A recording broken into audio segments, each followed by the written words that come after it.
हम लोग क्यों कमाते हैं? खाने के लिए। क्यों खाते हैं? जीने के लिए। क्यों जीते हैं? इसका पता नहीं।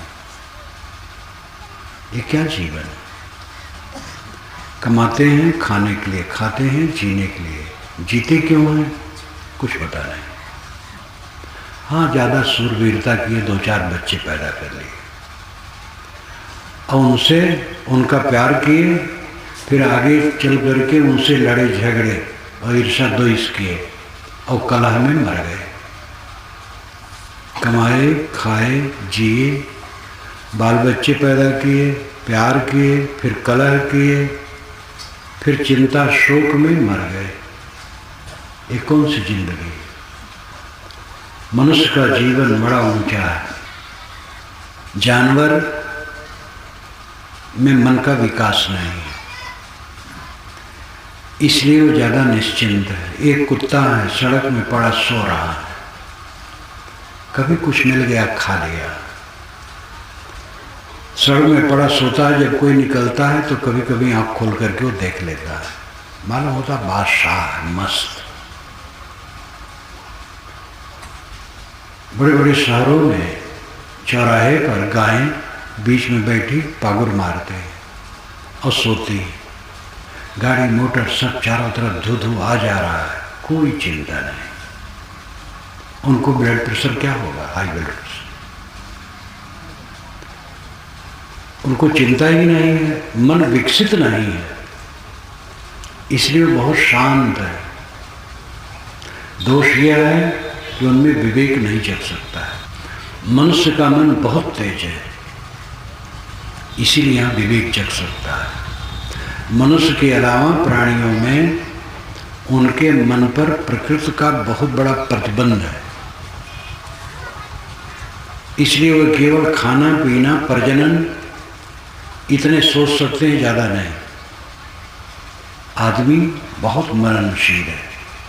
मन और वाणी, ये 2 शक्तियाँ मनुष्य को प्रबल मिली है। कोई जानवर वर्णात्मक भाषा में बोल नहीं पाता है, ची पू बो इतना ही कर लेते हैं। आदमी वर्णात्मक शब्दों में बोलता है और विकसित मन वाला है, इसलिए इसको मनीषी कहा जाता है। मनीषी का मतलब है मननशील। मननात् मनुष्य, मनन करने के कारण से इस प्राणी को मनुष्य कहा जाता है। लेकिन मनन नहीं होता है, मनोविलास होता है। चित्त का उद्वेग होता है, प्रतिक्रिया होती है। बैल, गाय, घोड़े, गधे, कुत्ता, ये सब को प्रतिक्रिया नहीं होती है। आपस में भूख भाग ले गए कुत्ते, फिर चुपचाप। जानवरों में प्रतिक्रिया नहीं है, करीब करीब तनी मुनी तत्काल होती, फिर भूल जाते हैं। आदमी को आधी जबान कभी प्रतिकूल किसी की लगी है, वो खटकता है, बरसों खटकता है। कितने लोग तो जन्म भर के लिए बांध लेते हैं कि उन्होंने मुझे ऐसा कहा था, क्योंकि समझता ज़्यादा है। समझता है लेकिन मन को साफ नहीं रखता है, इसलिए और दुखी है। तेज मन मनुष्य का तेज मन है, बहुत समझता है, लेकिन सकारात्मक नहीं सोचता, नकारात्मक सोचता है। विवेक से काम नहीं करता, अविवेक से करता है, इसलिए घोर दुखी। इस दुनिया में मनुष्य जैसा कोई जानवर दुखी नहीं। मनुष्य रोते रोते जन्मता है, शिकायत करते करते जीता है और पछताते पछताते मरता है। कोई जानवर रोते रोते नहीं जन्मता है और कोई जानवर शिकायत नहीं करता है। आपने चारा दे दिया बैल को, खा लिया। नहीं दिया, कोई आवे और कहे कि हमारे मालिक ने चारा नहीं दिया, कुछ नहीं करता, बैठा रहा, खड़ा रहे चुपचाप। कोई जानवर न तो रोते रोते जन्मता है, न शिकायत करते करते जीता है, और पछताते पछताते मरता भी नहीं है, सहजे मर जाता है। आदमी रोते रोते जन्मता है और जन्मते ही मानव घोषणा करता है कि मैं जीवन भर के लिए रोने के लिए आया हूं, और जीवन भर रोता है। धन कम है इतने के लिए नहीं, धन ज़्यादा है उसमें रोता है। एक धनी हमसे कहते थे कि महाराज समझ में नहीं आता है कि क्या करूं कैसे करूं, सबसे भय है, इतना पैसा है। एक सेठ ने एक बार कहा था महाराज ये मकान मुझे काटता है, वो मकान आज करोड़ों में बनेगा, ये मकान मुझे काटता है। एक ने कहा था पैसा मुझे काटता है। एक नेता जब पद पर आए तो बहुत दुखी थे, कहे पद पर मैं नहीं था, केवल सेवा करता था तब दुखी नहीं था, अब बहुत दुखी हूँ। अच्छा मैं इलाहाबाद आना चाहता हूँ, कब आऊँ? मैंने कहा कहोगे बस, आओगे नहीं। फुर्सत कहाँ, उलझे हो इसलिए दुख लगता है। हमारे साथ पास आते थोड़ी शांति मिलती है तो हंसने लगे। जीवन भर रोता है, पत्नी ऐसा कह देती है, बच्चा कहे में नहीं है, भाई बेईमान है, पिता बड़ी निठुर हैं, सबकी शिकायत सबकी शिकायत सबकी शिकायत। ये हमारी बहुत बड़ी खामी, ये रोना है। सकारात्मक पक्ष हमारा होना चाहिए। जिनकी आप शिकायत करते हैं उनमें अच्छाइयाँ हैं, और वे सब आपके घर का काम करते हैं, उनको क्यों नहीं समझते हो? अगर वे सब काम न करें तो आपके घर का काम नहीं होगा। सकारात्मक सोचो, जो अच्छाइयाँ हैं उसको सोचो। बुराइयाँ बुराई सोच सोच करके अपने दिमाग को खराब करते हो, तब उनके लिए आलोचना करते हो, और जितनी आलोचना करते हो अपने साथियों से दूर होते हो और साथियों को दूर करते हो। शिकायत जितनी करोगे, आप बच्चे का प्यार करते हो पहले, जब बड़ा होता है तो उस पर रंग चढ़ता है दुनिया का, तो और कुछ करता है तो आपको बुरा लगता है। जब विवाह होता है, पत्नी आ गई, तब तो दो मन उसको निभाना है, अपना मन और पत्नी का मन, और आपको खटकता है। कुछ दिन के बाद तो ऐसा लगता है कि हमने पैदा किया, बड़ा बनाया, हम बेकार हो गए, बाहर की एक लड़की आई उसका गुलाम हो गए। हमें नहीं सोचते हम भी गुलाम हो गए थे अपनी जवानी में। और आदमी फिर क्या होता है कि पुत्र से बैर बांध लेता है, पुत्र से बोलना बंद, और बोलता भी है तो कट। पुत्र का दिल दुखी हो जाता है, दूर हो जाता है। दूर होता है तब पिता और कड़ा करता है। वो जितनी चूड़ी कसेगा पिता, समझ लो चूड़ी ठड़कना है, अब विकार पैदा होना है। अपने साथियों के प्रति हम आलोचना करके, उनकी बुराइयों को छांट छांट कह करके अपने साथियों को हम काट देते, अलग कर देते। उनकी अच्छाइयों को कहें, उनकी अच्छाइयों को लें, वही आपके घर का काम करते हैं, वही सब संभाले हैं। ऐसा क्यों नहीं सोचते?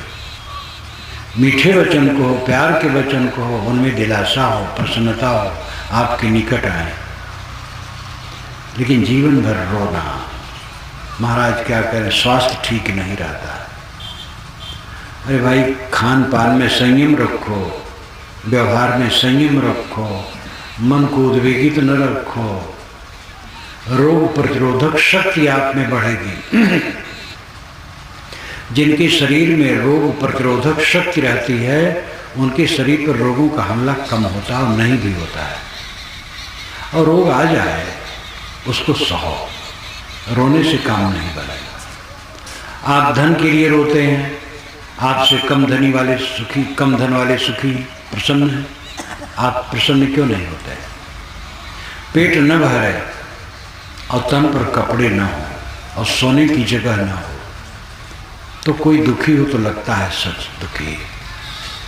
पेट भर खाते हो, तन भर कपड़ा पहनते हो और सोने की जगह है, फिर रोते हो।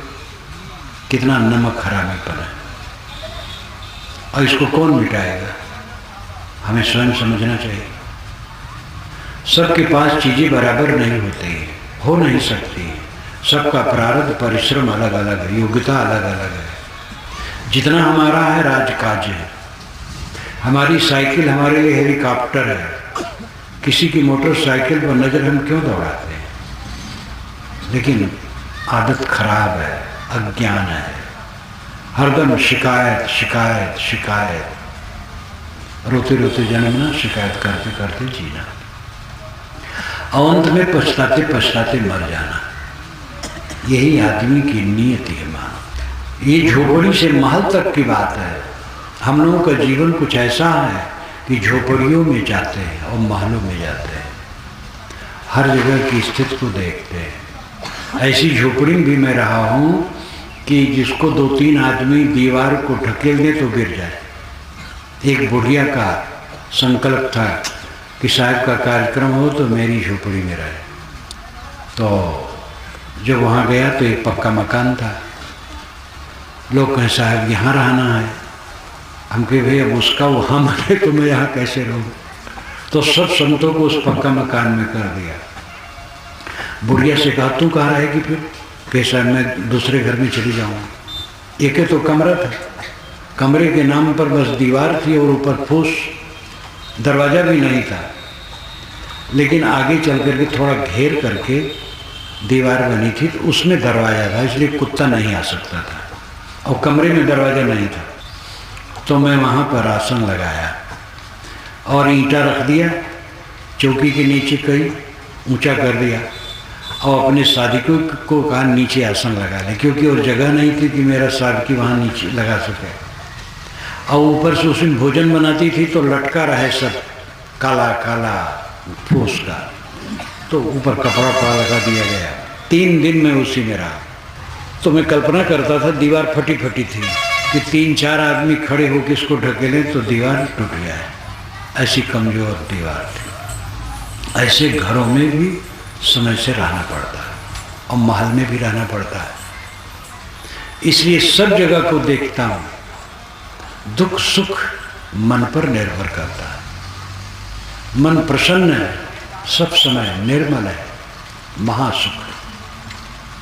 मन अप्रसन्न है तो सब समय दुख है, चाहे सोने चांदी के घर में रहो। लंका पति रावण महाविद्वान, वेद विद्याव्रत स्नातक, ये वाल्मीकि रामायण में उसके लिए कहा गया। वेद विद्या व्रत में स्नात था। स्नात का अर्थ है जिसने स्नान कर लिया हो। पहले गुरुकुलों में विद्यार्थी अर्पित होकर पढ़ते थे, घर नहीं आते थे। 25 वर्ष की उम्र तक पढ़ के जब घर भेजे जाते थे तब उनको एक कर्म कांडात्मक स्नान कराया जाता था, और स्नान करा करके उनको वस्त्र साफ पहना करके एक संस्कार डाला जाता था और फिर घर भेज दिया जाता था। तब उनको कहा जाता था स्नात, स्नान कर लिया है उन्होंने गुरुकुल में। आगे चल करके स्नात आज भी कहा जाता है, लेकिन ये अर्थ अब नहीं माना जाता स्नान कराना। शब्द यात्रा करते हैं और शब्द यात्रा करके उसका अर्थ कुछ और हो जाता है। तो स्नात, वेद विद्याव्रत स्नातक रावण था, प्रकांड पंडित और धनी इतना कि उसकी नगरी सोने की नगरी कही जाती थी। इसका मतलब नहीं सोने के मकान थे, तो अतिशयोक्ति है, धनी नगर था। जैसे ब्राह्मण कई जगह कई ब्राह्मण घर हैं तो ब्राह्मण पुरवा कहलाने लगता है, कई यादव घर हैं तो यादवपुरवा। कबीर आश्रम ही जहाँ है उसके उत्तर गंगा के तट पर यादवपुर है। अधिक धनी है तो सोने की नगरी, सोने की चिड़िया भारत विदेशियों ने कहा था यहाँ के धन दौलत को देखकर। रावण इतना संपन्न था, विद्वान भी धनी भी, और उस जमाने के समस्त वैज्ञानिक साधनों से संपन्न। वो सुखी होता तो पराई स्त्री की सुंदरता सुन करके इतना आकर्षित होता कि उसे धोखा दे करके उड़ाने लाता। सुपर्णखा ने जा करके कहा है रावण से कि जनस्थान में एक स्त्री है सुंदरी, वैसी सुंदरी स्त्री मिलना मुश्किल है। नाक कान काट लिए थे तो रोई थी, ऐसा नहीं है। मैंने रामायण रहस्य में लिखा है कि राम जैसे शीलवान पुरुष, कोई अगला कहे कि हम शादी करना चाहते तो उसका नाक कान कटवा लेंगे, ना शादी कर। उन्होंने नाक कान नहीं कटवाया, तो पीछे लिखा गया है प्रक्षेप है, क्योंकि रावण से सुपरेखा यही कहती है कि सीता बड़ी सुंदरी है, और उसी में वो लोभित होकर के फिर तपसी का वेश बना करके आया, समुद्र लांघा, फिर वन में आया, इतना धोखा दिया, मारीच को कहा कि तुम सोने के मृग बनो। सोने के मृग कहीं होता है? कहीं नहीं होता है। असंभवे हेममय जंतोष तथापि रामो लुलभे मृगाय प्रायः समासन्न पराभवाणाम धियो विपर्यस्तत्रा भवन। युधिष्ठिर जब एक बार जुआ में सब कुछ हार गए, अपने को, द्रौपदी को, सब कुछ, राजकाज सहित, तो द्रौपदी रोने लगी। धृतराष्ट्र ने सब लौटा दिया। जब वो चल दिए अपने इंद्रप्रस्थ के लिए, इंद्रप्रस्थ राजधानी युधिष्ठिर की थी और हस्तिनापुर दुर्योधन की थी। हस्तिनापुर गंगा की तरफ और इंद्रप्रस्थ जमुना की तरफ। जब वो चल दिए, दुशासन ने जा कर के कहा, दुशासन है या कर्ण है याद नहीं, कि अरे बुढ़वा सब खराब कर दिया। धृतराष्ट्र ने सब लौटा दिया, तो उसमें लिखा है बुढ़वा सब खराब कर दिया। बुढ़वा मैं अपनी भाषा में कहता हूँ, उसमें संस्कृत में अस्थिविर, अस्थिविर यानी बूढ़ा। दुर्योधन ने कहा पिताजी हमने सब जीता था, आपने सब खराब कर दिया, फिर उनको बुलाया जाए जो अकेले। अब धृतराष्ट्र को चाहिए रुक जाना, लेकिन नहीं माने, भेज दिए। युधिष्ठिर को चाहिए कह देते कि मैं जुआ अब नहीं खेलूंगा, लेकिन उनकी बुद्धि भ्रष्ट हो गई, लौट पड़े। जुआ नाम सुनते ही युधिष्ठिर रुक नहीं सकते थे, ने पक्के जुआड़ी थे। वहीं पर महाभारतकार ने लिखा है, असंभवे हेममय जंतोष तथापि रामो लुलभे मृगाय प्रायः समासन्न पराभवाणाम धियो विपर्यस्तत्रा भवन। असंभवे हेममय जंतोष, हेममय जंतु, स्वर्णमय जंतु, सोने का जानवर असंभव है, तथापि तो भी लुलभे मृगाय, मृगा, चमकता हुआ मृगा देख करके राम जैसे पुरुष लोभ गए। प्रायः समासन्न पराभवाणाम, जब पराभव समासन्न होता है, पतन नजदीक आता है, धियो विपर्यस्तत्रा भवन, बुद्धि भ्रष्ट हो जाती है। वेदव्यास जी ने राम को क्षमा नहीं किया। युधिष्ठिर के बुद्धि के पतन में उदाहरण दे करके राम को उन्होंने घसीटा। सोने के मृग में राम मोहे, पता नहीं, मैंने रामायण रहस्य में लिखा है कई घंटे की सामग्री उसमें है, और राम गए हैं मारीच को मारने। जब मारीच मारा गया है तो उसने कहा हा लक्ष्मण हा सीते, तो आश्रम में राम और लक्ष्मण और सीते सुन लिए हैं, तो इसका मतलब है कि एक आध फरलांग में होगा। और उसमें कई घंटे की सामग्री वाल्मीकि रामायण में है, इसलिए लगता है कि ये पीछे गढ़ा गया है, सीता हरण का कुछ और रूप होगा। लेकिन बात तो यह है कि जो कथा में है, सोने के मृग में राम मोहे, और क्या हुआ? दुख। सीता राम दोनों मोहे, भयंकर दुख। सीता बन सीता रावण के घर में रोती रही और राम बन बन रोते रहे। दोनों पर घोर विपत्ति। उसी के पीछे इतना महाकांड, युद्ध, और अयोध्या से भी निष्कासन सीता का, और राम का क्लेश, सीता का धरती में प्रवेश और राम का सरजू में प्रवेश। एक सोने के मृग के पीछे जो क्लेश हुआ कितना भयंकर है। जो राम अवध को, अवध की राजधानी तृण के समान छोड़ के चल दिए, इतना उदात्त सिद्धांत स्थापित हुआ। वही राम जब सोने के मृग में भूले तो भयंकर पतन की तरफ चलेंगे। इस धरती आकाश के बीच में क्षमा नाम की चीज किसी के लिए नहीं है। कोई गलत करेगा उसको दंड मिलेगा, चाहे उसका नाम भगवान हो, चाहे महात्मा हो, चाहे जो हो। इसलिए बहुत सावधान होकर के कर्म करना चाहिए। जीवन किस लिए है? कमाना, खाना, बाल बच्चे पैदा करना, लड़ना झगड़ना, मर जाना, इसके लिए जीवन नहीं। कमाना तो मजबूरी है क्योंकि खाना है।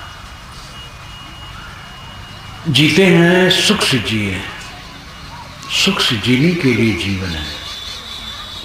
मन में ग्रंथ न हो, द्वेष न हो, ईर्षा न हो, क्रोध न हो, मनोविकार न हो, उद्वेग न हो, रिएक्शन न हो, किसी के लिए पाप वृत्ति न हो। सुख से सोएं, सुख से जागें, सुख से जिए, सुख से मरें, ये जीवन का फल है। सुख से नहीं जीते। लोग समझते हैं बड़ा भवन हो, कई गाड़ियां हो, बहुत अनुगामी हो, बड़ा ऊंचा पद हो, बहुत विद्वान हो, वो सुख से जीता है। ये भ्रम है। ऐसा आदमी भी सुखी हो सकता है और झोपड़ी वाला भी सुखी हो सकता है, जिसके पास विवेक है। धन होना बुरा नहीं, गाड़ी होना बुरा नहीं, पद होना बुरा नहीं, प्रतिष्ठा होना बुरा नहीं, और धन का कम होना बुरा नहीं। हाँ, पेट भरना चाहिए, तन ढकना चाहिए, छाया रहने के लिए होनी चाहिए। असली बात है मन का निर्मल होना। जो खास बात है उस पर नजर बहुत कम लोगों की है। हम बस होड़ में हैं, दूसरा धनी है, हमें कब ऐसा हो जाए। दूसरे के घर गए, ड्राइंग रूम में प्रवेश किए, चमचमाता हुआ ड्राइंग रूम, स्वागत कक्ष, मन चल गया, ऐसे मेरा ड्राइंग रूम हो। किसी गाड़ी देखे, ऐसे मेरी गाड़ी हो। किसी लड़का देखे सुंदर सुंदर, ऐसे मुझे लड़का हो। ये सब चित्त को चालता है। ऐसा माटी गोबर है, पूरा का पूरा माटी गोबर है। सबसे बड़ा मूल्यवान शरीर है। शरीर के आधार में सब कुछ है। और शरीर क्या है? एक टोकरी कचरा। विश्लेषण कीजिए, कोई गूढ़ चीज नहीं है। हड्डी की झोपड़ी अंदर में है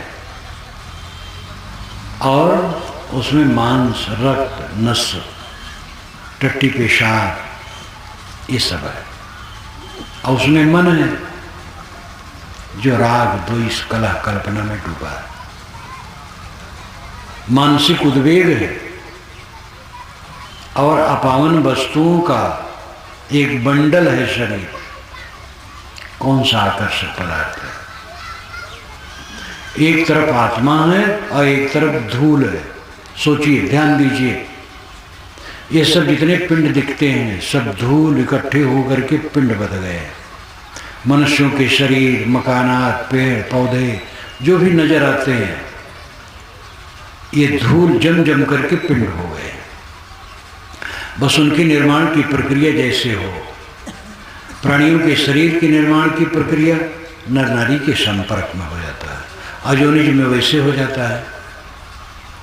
बाकी कितनी प्राकृतिक चीज़ें जो स्वयं पैदा हो जाती है वो भी नष्ट जाती है।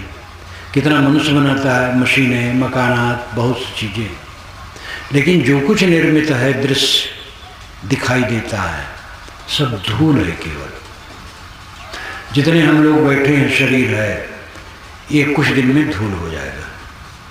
ये मकान जो खड़े हैं कुछ दिन में धूल हो जाएगा। ये पेड़ पौधे सब धूल हो जाएंगे और फिर इसी में बनेंगे। एक तरफ धूल है, एक तरफ आत्मा। आप आत्मा, चेतन है, शुद्ध रूप है, ब्रह्म है, परमात्मा है। ब्रह्म परमात्मा भारी शब्दों से जो आप कह रहे हैं वो कौन है? कहीं बाहर मिलने वाला नहीं, ये आत्मा ही परमात्मा है। भगवान शब्द का प्रचलन महापुरुषों के लिए हुआ पुराकाल में। जो पवित्र आत्मा थे उनको भगवान कहा गया, लेकिन भगवान में फिर ऐसा रोग बढ़ा कि उसको आगे चल करके सृष्टिकर्ता मान लिया गया। पूरी वाल्मीकि रामायण में श्री राम के लिए भगवान शब्द नहीं है, क्योंकि वाल्मीकि रामायण का रचयिता राम को एक राजपुरुष मानता है, इसलिए भगवान शब्द उनके लिए नहीं है। ऋषियों के लिए भगवान शब्द है। जब वह अयोध्या छोड़ करके बन जाते हैं, प्रयाग में रात रहते हैं, एक रात प्रयाग में भरद्वाज आश्रम में रहते हैं। तो जब गए हैं, मिले हैं, तो भरद्वाज के लिए राम ने 5 बार भगवान कहा है, और भरद्वाज ने राम को बेटा कहा है, वत्स। संस्कृत में वत्स, हिंदी में बेटा, वत्स कहा, बेटा। ऋषियों मुनियों को राम ने आश्रम में जा जा करके मिले हैं, सब जगह उन्होंने भगवान कहा है, राम ने उन ऋषियों को, और ऋषियों ने उनको बेटा कहा है। सुतीक्षण को गोस्वामी जी ने नचा दिया है राम के सामने, लेकिन वाल्मीकि रामायण में सुतीक्षण ध्यान में बैठे और राम जाके कहते हैं, भगवान मैं आपके दर्शन के लिए आया हूँ, मैं दशरथ पुत्र राम हूँ। तो सुतीक्षण उनको घसीट करके हृदय से लगा लिए, कहे बेटा तुम बड़ा अच्छा किया है, तुम्हारा नाम सुना था कि तुम दंडकारण्य में रह रहे हो। फिर उनका स्वागत किया। दूसरे दिन जब चलना हुआ तब कहे भगवान मुझे जल्दी आज्ञा दें, धूप होने के पहले मैं सर्वभंग ऋषि के दर्शन, अगस्त के ऋषि के दर्शन करना चाहता हूँ। तो उन्होंने कहा मेरे मुंह की बात तुमने छीन ली, मैं तो यही चाहता था, जाओ ध्यान रखना। तो इस प्रकार सुतीक्षण बहुत ऊंचे हैं वाल्मीकि रामायण में, राम बच्चे हैं। गोस्वामी जी के मानस में सुतीक्षण तो राम के सामने नाचते हैं। तो ये सब लेखक लोग बढ़ाते बढ़ाते बढ़ा डालते हैं। भक्ति भावना बढ़ते बढ़ते पागलपन आ जाता है। भक्ति की एक सीमा होनी चाहिए। कबीर साहब इस अवतार उतार का खंडन किया, तो कबीर पंथियों ने कबीर को ही अवतार लिख डाला और कबीर को भगवान बना डाला। अब पश्चिमी भारत में कबीर को भगवान बना दिया गया है और दाढ़ी मूछ हटा दी गई है, क्योंकि भगवान बनाने के लिए सुंदर रखना पड़ता है। बुद्ध को, महावीर को, राम को, कृष्ण को सुंदर बनाने के लिए उनकी दाढ़ी मूछ हटा दी गई है। ऐसे कबीर का भी हटा दिया गया है पश्चिमी भारत में। तो इस प्रकार ज्ञान गड़बड़ कर देते हैं धार्मिक लोग। इसीलिए मार्क्सवादी कहते हैं, जो आज भी समाजवादी चिंतक हैं, वो कहते हैं धर्म का नाश होना चाहिए। ये धर्म रहेगा तब तक कट्टरपंथ जा नहीं सकता है। एक मुस्लिम लेखक ने लिखा है कि मस्जिदें सज रही हैं, विज्ञान का एक भी प्रयोगशाला नहीं बन रहा है, और ये कट्टरपंथी मुल्ला ये 100-150 रुपये पा जाते हैं और मुफ्त खाना पा जाते हैं, और वह कुरान पढ़ा सकते हैं और तो कुछ नहीं। और ये धर्म समाप्त हो जाए तो कल्याण है, नहीं तो कट्टरपंथ फैलेगा। लेकिन धर्म और संप्रदाय में अंतर है। धर्म समाप्त होगा तो मनुष्य समाप्त हो जाएगा, तब मनुष्य क्या रहेगा, पशु हो जाएगा। धर्म और संप्रदाय का भेद होना चाहिए। हिंदू धर्म नहीं है, इस्लाम धर्म नहीं है, जैन बौद्ध धर्म नहीं है, ये संप्रदाय है सब। हिंदू संप्रदाय नहीं है, हिंदू एक समाज है। संप्रदाय उसे कहते हैं जो एक व्यक्ति द्वारा चले, जिसकी एक किताब हो, एक मान्यता हो। हिंदू समाज ऐसा नहीं। वेद है, लेकिन वेद एक की रचना नहीं, अनेक ऋषियों की रचना है। और वेद में किसी एक पुरुष की मान्यता नहीं है। सभी वेद के ऋषि आदरणीय हैं, लेकिन कोई वेद का ऋषि हमारी उपासना के केंद्र में नहीं है। आगे चल करके रामकृष्ण को उपासना के केंद्र में बनाए, तो अभी 1000-2000 वर्षों से, पहले ऐसा नहीं था। इसलिए सांप्रदायिक भावना आई। राम उपासकों ने कहा जो राम को भगवान नहीं मानता वो सुअर बिना सींग पूंछ का पशु है। कृष्ण उपासकों ने यही कहा। ऐसे ही मोहम्मद साहब को जो न माने वो नरक जाएगा, संत ईसा को न माने वो नरक जाएगा, वो लोग कहते हैं। ये सब सांप्रदायिकता है। सभी महापुरुष हमारे सिर पर है। राम, कृष्ण, मोहम्मद, ईसा, जरथुस, कन्फ्यूशियस, बुद्ध, महावीर, कबीर, नानक, या जितने महापुरुष हैं सब हमारे सिर पर है। और हिंदू, मुसलमान, ईसाई, यहूदी सब हमारे भाई हैं। और वेद, कुरान, बाइबल सब हमारी पुस्तकें हैं।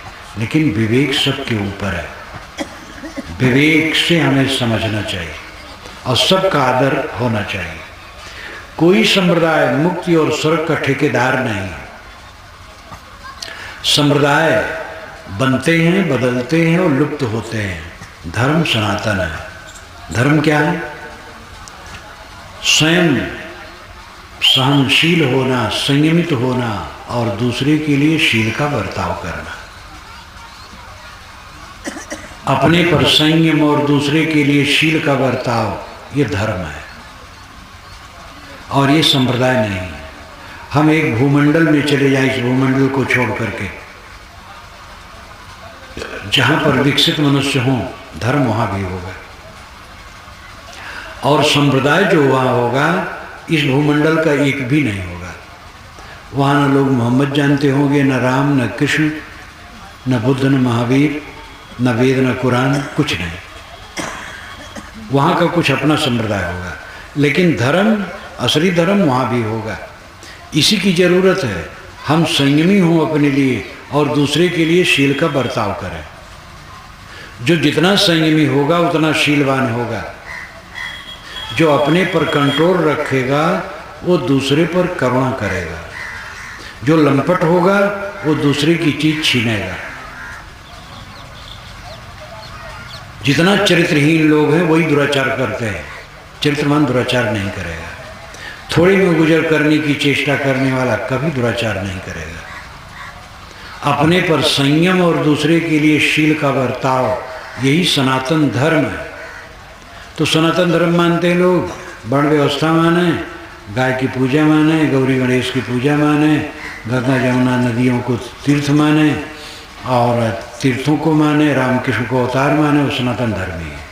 ये सनातन धर्म तो बिल्कुल बनाया हुआ है और सनातन धर्म ये है ही नहीं। ये तो वेदों में ही नहीं है। वेदों में इनकी पूजा कहीं नहीं है, न राम की, न कृष्ण की, न गणेश की, न हनुमान की, किसी की नहीं है। रामकृष्ण के अवतार की चर्चा नहीं है। अवतारवाद ही चारों वेदों में कहीं नहीं है। तो सनातन धर्म कैसे हो गया? सनातन धर्म है संयम और शील।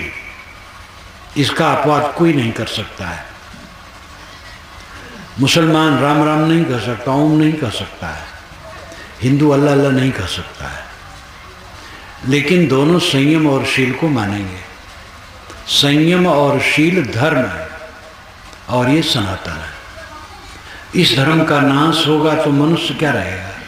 जो स्वयं में संयम न रखे और दूसरे के लिए शील, करुणा का बर्ताव न कर सके, वो क्या मनुष्य होगा? इसलिए संप्रदाय को धर्म कहने से धर्म बदनाम हो गया है। और ये रस्म भी बहुत पुराना है, बहुत पुराना है। वेद में भी आता है। धर्म शब्द संप्रदाय के लिए वेद में भी आता है।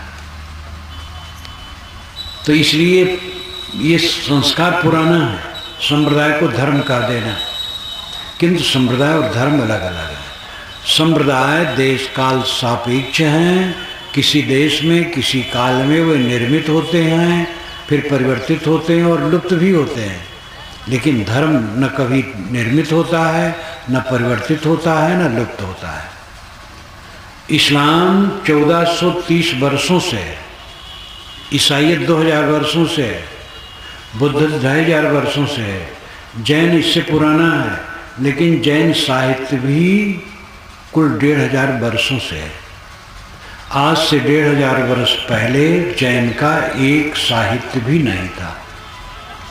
हिंदू शब्द चारों वेदों में कहीं नहीं है।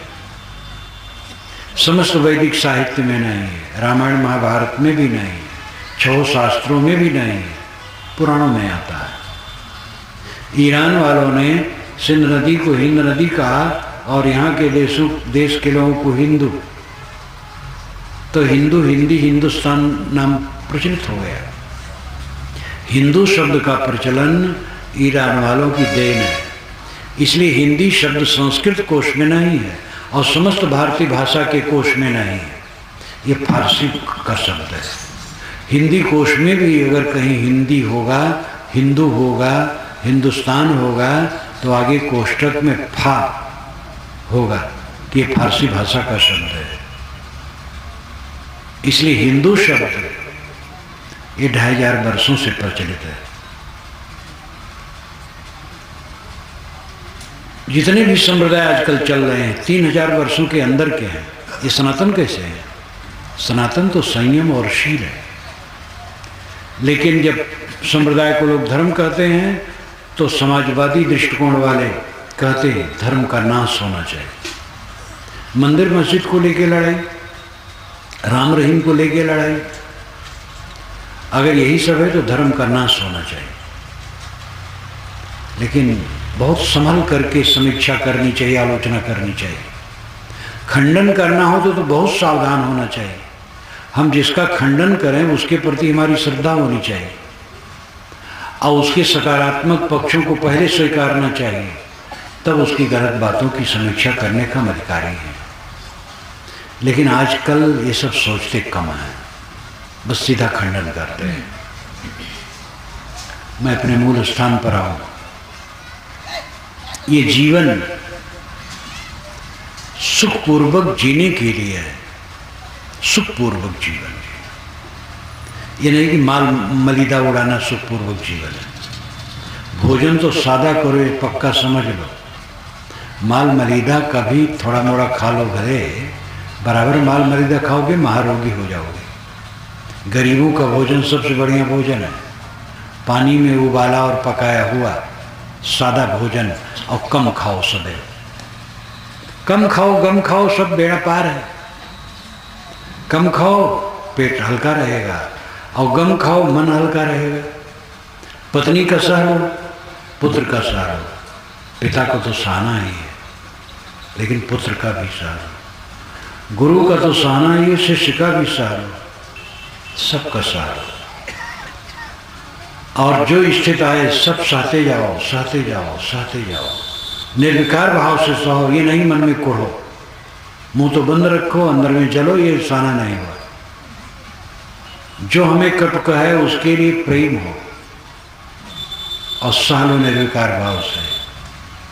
और कम खाओ, बस बेड़ा पार। कम खाओ गम खाओ। संयम की जरूरत है जीवन में। संयम सदा रहे सुख संयम अपने वसुधा आदि कुमारी। ये साहिब की एक पंक्ति है छोटी सी। वसुधा तो आदि से कुमारी है। वसुधा कहते हैं पृथ्वी को, वसु कहते हैं धन को, धा कहते धारण को। जो धन को धारण करे वो पृथ्वी वसुधा है और ये सदा से कुंवारी है। इसको कोई विवाह नहीं पाया। जिस जमीन को हम अपने नाम से रजिस्ट्री कराते हैं अरबों लोगों के नाम से उसकी रजिस्ट्री हो चुकी है और अरबों लोगों के नाम से होगी। तो ये रजिस्ट्री में कितना पोल खाता है। लेकिन इसका मतलब नहीं कि आप जमीन खरीदो तो रजिस्ट्री न कराएं। रजिस्ट्री न कराएंगे तो फिर आप वहाँ से उठा दिए जाएंगे। इसलिए व्यवहार तो व्यवहार है। शरीर जब तक है तब तक तो व्यवहार वैसे करना पड़ेगा। साहिब की एक साखी है कहो तो है नहीं, नहीं कहा ना जाए, हाँ नाही के बीच में साहिब रहा समाए।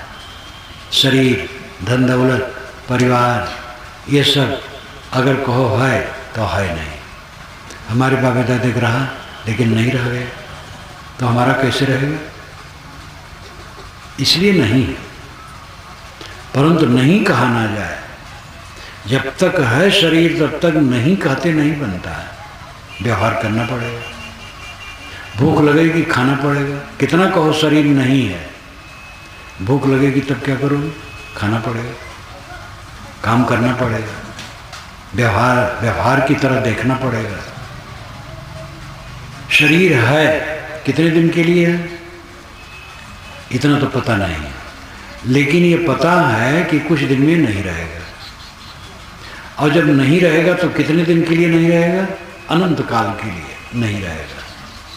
तो है कण बराबर और नहीं है हिमालय बराबर।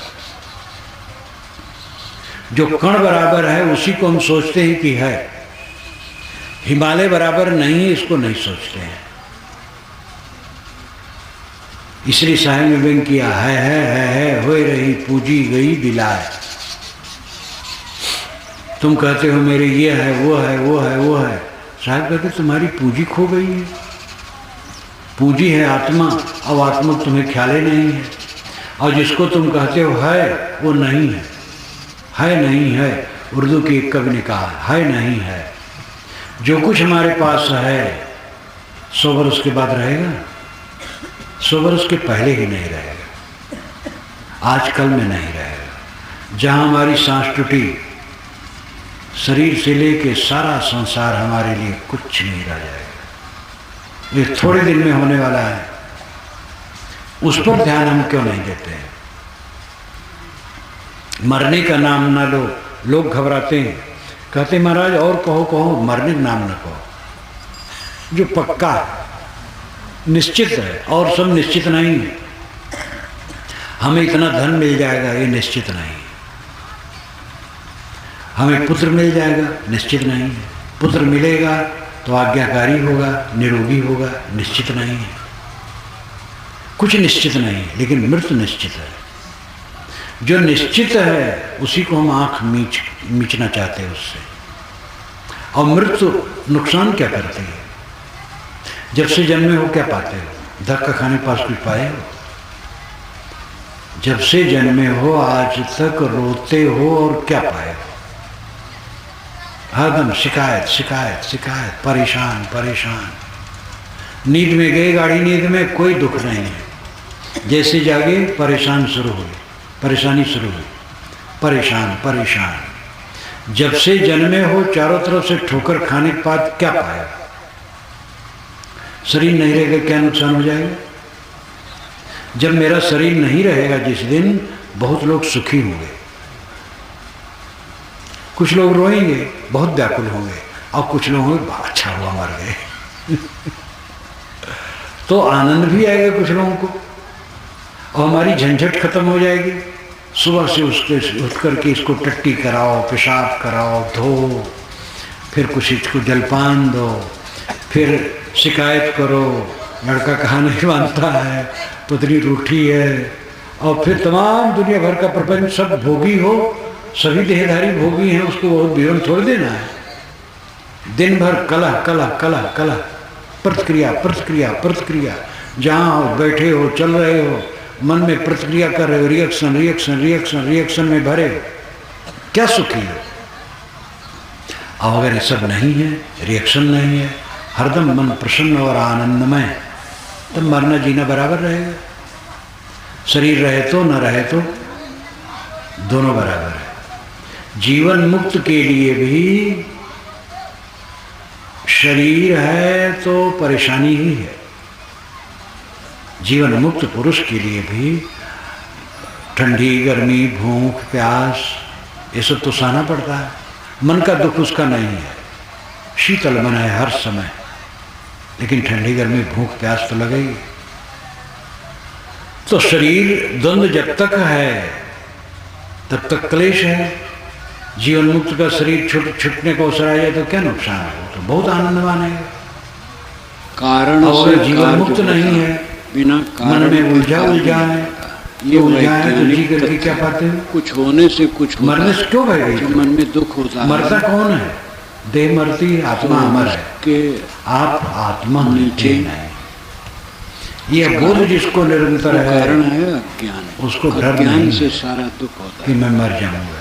अगर कहें कि कवि साहब ने कहा, जय मरने से जग डरे मेरे मन आनंद, कम बरी हो कब पाए हो पूर्ण परमानंद। थोड़ा का दुख है, जिस मरने से जगत डरता है मेरे मन में आनंद दुख कब जो हम मरूंगा, चाहते कब नहीं परमानंद पाऊंगा। और दुख मान कर जीवन मुक्त पुरुष मन के क्लेश से रहित है, सदैव आनंदित है। थोड़ा के दुख को सहन लेकिन देह जब तक है उसका उपद्रव तो झेलना ही पड़ता है।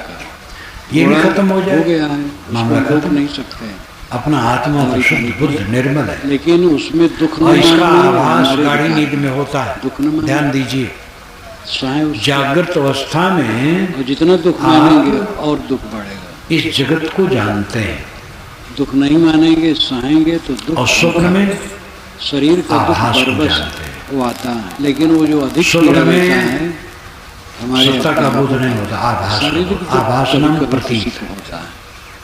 स्वप्न में आप चाहता नगर तो देखते जो हैं, सबको गांव देखते हैं, वन वो देखते सीधा हैं, समुद्र अज्ञान देखते का हैं, है। चलती ट्रेनें देखते हैं, वर्षा शारीरिक दुख देखते में भी हैं, जो गर्मी लोग देखते हैं, व्याकुल होते हैं वो अज्ञान लेकिन नहीं, वहाँ वो कुछ नहीं रहता, धीरे सब से आभास सहना रहता है।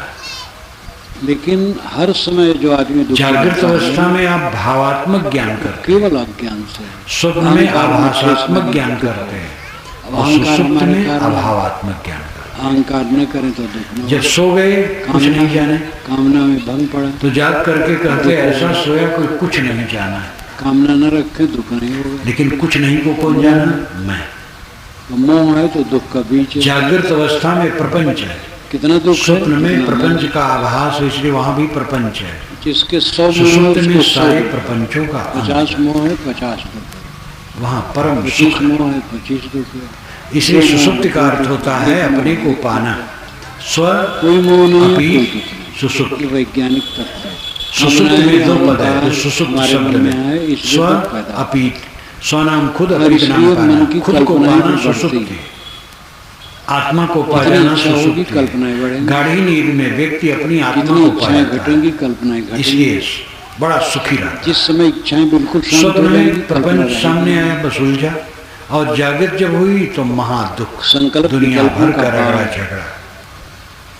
तीनों अवस्था में आप ज्ञाता हैं, आत्मा शुद्ध बुद्ध उसमें अहंकार निर्मल है। कामना ही मूल है। अपने आत्मा को या पहचानो। तो अहंकार है या आपको कामना। क्या दुख है? अहंकार कामना जुड़े हैं। आपके लड़के ने कुछ कह बिना दिया, अहंकार के कामना लड़का स्वतंत्र है, उसको आप लड़का अपना क्यों मानते अहंकार हैं? कामना के बड़े कारण लड़का है, चित्त लेकिन वो में भी जीव उद्रेक है, जैसा मनाया संकल्प कहा दिया विकल्पों साहब। की बाढ़ आती है। ये चीज जितना नहीं, वो अहंकार चीज नहीं, घटेगा, रोना कामना रोना रोना, घटेगी, आदमी तो बस संकल्प रोना विकल्प जानता और की कुछ बाढ़ नहीं, हरदम रोता भागा, महाभागा जिसका चित्त इंसान, अहंकार कामना से एकदम शांत जानवर हो जाता भागा है, नहीं।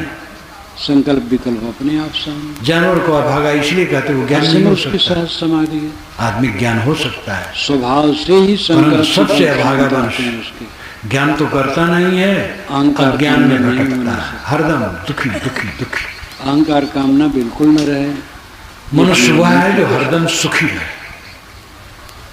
जो दुख तुरंत सहज नहीं। मेहनत करो, मेहनत पहले में जो घटाना मिले शुरू करो। प्रसन्नता से खाओ पियो, थोड़ा खाओ थोड़ा खिलाओ, अहंकार कम करो, और मन को निर्मल तो रखो। बोझा हल्का होना शुरू हो। सदैव हरदम खुश जो रहो, लड़ते हो साथ सकारात्मक पक्ष रखो, अपने साथियों के लिए सदैव सकारात्मक पक्ष को रखो। कम करो। वे लोग सब आपके सहयोगी, आपके हाथ पैर देखोगे हैं, चित्त हल्का उन्हीं की होगा। आलोचना करोगे तो आपको अपना हाथ पैर एक काटना सज्जन होगा। बहुत गर्म रहे, उनमें त्रुटियां किसी हैं, से सीधे नहीं त्रुटियों को बोले, क्षमा अपने घर वालों से सीधे नहीं बोले, अच्छाइयों दूसरों को से लो, बोले।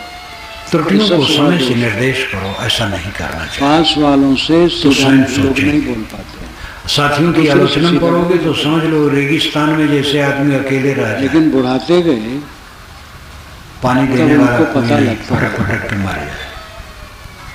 कि अब जो ऐसा अपने करना साथियों की आलोचना करता है वो रेगिस्तान जो का एक बार आदमी एक दिन नाती हो जाता है, नहीं, उसके खुरक साथ हो उसका साथ कोई नहीं देता। इस ये पक्का समझ लो, आप दूसरे की त्रुटियों को देख करके आलोचना करते हैं, लेकिन वैसी त्रुटियां और आप फिर में वे भी सीख हैं। लिए कि अब अपनी मुझे त्रुटियां ऐसे दिखती नहीं, दूसरी त्रुटियां दिखती हैं। अति करते थे। अगर अपनी त्रुटियां हम देखें तो दूसरी त्रुटि देख नहीं नाती की पाएंगे। अशिष्टता मानी जा सकती है, अपने को देखे फिर दूसरे के लेकिन लिए आवाज उन्होंने हमारी मीठी हो नाती जाए। में पौत्र, नाती तो प्राय साथियों में सकारात्मक दृष्टिकोण रखो पुत्र का पुत्र था। और मेहनत करो, मेहनत में जो इसने प्राप्त हो फर्क उतने में संतुष्ट रहने की आदत बनाओ, फिर तब से वे और शांत हो सत्संग गए। ज्ञान विवेक से अपने आत्मा को पहचानो। अब आगे चल करके ये सब नकली है, बहुत सावधान। देह नकली है और देह के संबंध में जो कुछ मिला है सब अति कर नकली। दिए थे, इसलिए पौध ये थोड़े दिन में बह करके डांट दिया। इधर उधर हो जाए। तो डांट दिया तो शरीर रहते रहते क्या हो जाता है। अभी 6-7 वर्ष के अपने पहले मलकई अटल में जी हम प्रधानमंत्री समझ थे, कमांडो उनके साथ लगा रहता था, देश विदेश में उनकी अनुभूति ज्यादा थी। अनुभव है। आज वे कमरे में पड़े उन्होंने असहाय सब कुछ अकेले किया है। हैं, ये सब उनसे काम मिलने है। वाले भी कम हैं। मालूम होता हम अहंकार नहीं ये कर समझ लो, 3 लेकिन घटना अंत अंदर में से होना, वो अहंकार ही रहता है, अकेलापन, इतना दबा असमर्थता हुआ रहता है और लगता अकिंचनता। है हमें कोई अहंकार नहीं। लाओ हम त्से ने अहंकार कहा नहीं है, करते हैं। एक लेकिन मेरी अहंकार पुस्तक है है। लाओ त्से क्या कहते हैं। बैठ जाओ, नहीं बैठो, नहीं बैठो। ये चीन के संत थे 2500 वर्ष पूर्व, महान और संत। अहंकार के कारण हम ये स्वयं दुखी सम्राट रहते हैं और के साथियों को दुखी महालेखाधिकार के अपने अपने अहंकार को घटाओ। बड़े अफसर थे सबके और अहंकार, एक के उन्होंने छोड़ दिया हमारे भी और हैं, संन्यास ले सब- लिया। और इतना महान हमारे संत पास हो भी, क्या आपके पूछे। पास भी जब हमारे यहाँ बुद्ध महावीर थे मन है तब वहाँ लाओ त्से उस अहंकार समय है, वहाँ थे। वहाँ कामना है। और वो ये ऐसा महापुरुष मन कि रहते वो हुए राज को अहंकार छोड़ कामना करके न चल रहे दिया। ही ज्ञान है। जब सीमा पर गया तो सीमा मन पानी ही ने नहीं पकड़ रहेगा लिया, तो ज्ञान रोक कहाँ लिया रहेगा। कि महाराज टैक्स दीजिए मन तो तब बहुत चाहिए। काम की चीज तो है। कि मेरे पास कुछ है ही नहीं, टैक्स क्या शुक्र है? यजुर्वेद कि में जो आपके छह पास मंत्र है वो ही ऐसे दीजिए। हैं। तो समझ जो मन गए, को अमृत 3 कहा दिन गया रुके और लिख दिए। 81 मेरा सूत्र मन उन्होंने लिखा चीनी भाषा में। शिव संकल्प वाला हो, उसको शिव संकल्प मंत्र ही का। और तो पढ़ा रहा, लेकिन ये वेदों में विदेशियों ने जब अंग्रेजी में वो बहुत अनुवाद महत्वपूर्ण किया माना जाता है। आज से 100-200 वर्ष पूर्व, शुक्ल यजुर्वेद में है तब ये बढ़ा। और केवल 6 मंत्र है। और उसी उस से सूत्र में मैंने और भी मंत्र हैं, उस पर लेकिन भाष्य वो किया छह है। मंत्र मेरी पुस्तकों में शिव होगा संकल्प लाओ कहा त्से जाता क्या है। कहते हैं। अद्भुत। मेरा मन शिव संकल्प मालूम होता वाला अपने हो, जमाने मेरा के मन कवि शिव थे। संकल्प वाला हो। तो उन्होंने एक शिव सूत्र में ये मंत्र कहा है यानी अच्छा सोचे। कि मेरा मन अकिंचनता, अच्छा सोचे। असमर्थता और अकेलापन, ये तीनों घटना होनी सब है। समय मनुष्यों के पास मन रहा अंबानी ने और उससे वो मोबाइल का परेशान कितना हुए हैं। प्रचार किया, वो उसको लेकिन सौदे एक हैं, मोबाइल लेके ठीक जा न किए सके। हैं, अनुभव अपना बताए हैं। एक दिन आया, कमरे तो में अकिंचन पड़े रहे, जहाँ धन दौलत सब बाहर रहा। साहित्य मिलता लेकिन है उनके पास तो क्या रहा, दवाई पानी वहाँ बस। से बात आती है। और जिस और साधकों अकेला। ने साधना की और साधना करके और कल्याण असमर्थ। किया, शरीर छोड़ दिए, सबके लिए ही दशा तो है। परंपरा जो बात बड़े बड़े से स्वामी, बड़े बड़े पूंजीपति, आती बड़े रही बड़े उतना नेता, लोग जाने बादशाह साहित्य से अंत ज्यादा में शांत। अकेले हो जाएंगे, असमर्थ हो जाएंगे, बाकी तो धीरे-धीरे अकिंचन लुप्त हो दरिद्र। जाती है। धन दौलत बाहर साहित्य पड़ा रहता है, है तो वो बड़ा कमरे में साहित्य। उनके दवाई पानी रहेगी और कुछ नहीं। तो हम साहित्य को, दुनिया उस के दिन की साहित्य याद को करना देखते चाहिए। हैं। करो रे मनवा दिल की तदबीर। तो ये बात सारे सही है। अहंकार को छोड़ क्योंकि करके शीतल ये हो जाओ। सामान्य विषय है। चीजें हैं, सौभाग्यशाली हो, आपके पास धन है, सभी जीवों विद्या के है, सामने पद सामान्य है, विषय है। अनुगामी है, मनुष्य के अलावा जो वैभव प्राणी है, हैं तो इससे उनको भी समाज दुख की है, सेवा करो। लेकिन अपने वे को बोल न नहीं जोड़ो। सकते हैं, महाझूठ। सोच भी नहीं सकते हैं। आजकल में महाझूठ मानसिक दुख उनका कम है। ये कोई गुण तत्व नहीं। जो कुछ है शारीरिक है। जहाँ पर मन का घटनाएं घटी उद्वेग हैं, उनके जहाँ हम पास लोग बैठे हैं, यहाँ स्वभाव पर बड़ी बस बड़ी घटनाएं है। घटी हैं। ये नहीं दिल्ली कोई प्रक्षेत्र में हमला अब किताबों समझा में दूसरा केवल जानवर है, करता तो उसको कहीं भी कुछ उद्वेग नहीं। होता है। जवाहरलाल का, इंदिरा का कुछ नहीं रहा। काम उद्वेग कितने नेता जवाहरलाल इंदिरा का नाम आज लेते हैं। महात्मा गांधी तक का नाम लेना बंद कर दिए। गर्भाधान के लिए बस जितने महात्मा गांधी के ऐसे पुरुष भाई, हैं कि भाई, साथ जब साथ तक इतिहास चरण। दुनिया का रहेगा दोनों तब तक को उनका कोई नाम काम अमर उद्वेग रहेगा। गर्भाधान लेकिन का फिर समय ये आएगा भूल तब जाता वो है। कर देंगे बस। क्या रह जाता है? ऐसे अनेक अपने को जानवर पहचानो, अपने को कुछ जानवर संभालो। हैं जो विशेष लंपट होते तो हैं, बानर। कमाए खाने के लिए, खाए जीने अधिकतम के लिए, जानवर जीव सुख से रहने। काम उद्वेग और में सुख नहीं से रहते। तभी रह सकते हैं जब मन को ठीक काम उद्वेग तभी होता अपने है पर जब संयम, वो प्रकृति दूसरे के लिए होता है, शील का गर्भाधान बर्ताव। के लिए। इसके लिए इसी सकारात्मक प्रकार पक्ष क्रोध से का उद्वेग भी साथियों को उनको ज्यादा देखें, नहीं होता है। संबंधित व्यक्तियों को जब देखें, प्रतिकूलता आती है, उनकी उसी अच्छाइयों समय को स्वभाव देखें, थोड़ा बुराई होता पर है। नजर न करें। बुराई को गांठ उनको बांध सुधारने करके के लिए राय दें, क्रोध मीठी बनाए से। रखना, ये जानवरों का और है। हिलमिल के रहें, द्वेष करके तो नहीं, मानसिक घृणा पीड़ा अन्य प्राणियों में सहाय सब की नहीं सहाय, के छोटे बराबर। बड़े सब की सहाय। शारीरिक सहना जो है अमृत कुछ है। सो है। गाली देने वाला दुर्बल है है, भी तो सहने कुछ वाला कह सुन बलवान नहीं है। सकते हैं। लेकिन ये समझना बड़ा मनुष्य का मुश्किल मन विकसित है। है। एक आदमी बड़बड़ा रहा है, दूसरे का ज्यादा अहंकार समझता जगता है। मैं क्यों न बोलूं। इसलिए मनुष्य ही लेकिन जो बलवान होगा वो मानसिक शांत पीड़ा, रहेगा, जो मनुष्य कमजोर रहेगा वो बड़बड़ाएगा। और वही सोच क्रोध सकता है, कह दुर्बलता सकता का है, बता लक्षण सकता है, है, सुन शांत सकता है। बलवत्ता का लक्षण है। इन सब बातों जहाँ पर विषय ध्यान वही अमृत दें, है, सच्चे जहाँ अर्थ अमृत में है, सुखी रहें। मैं अपनी वाणी को जहाँ विराम उत्थान का रास्ता वहीं पतन का रास्ता है, जहाँ पतन का रास्ता वहीं उत्थान का रास्ता है। ये स्वाभाविक बात है। मनुष्य में पतन का भी रास्ता है और उत्थान का भी रास्ता है। अपने आप को पतनशीलता से ऊपर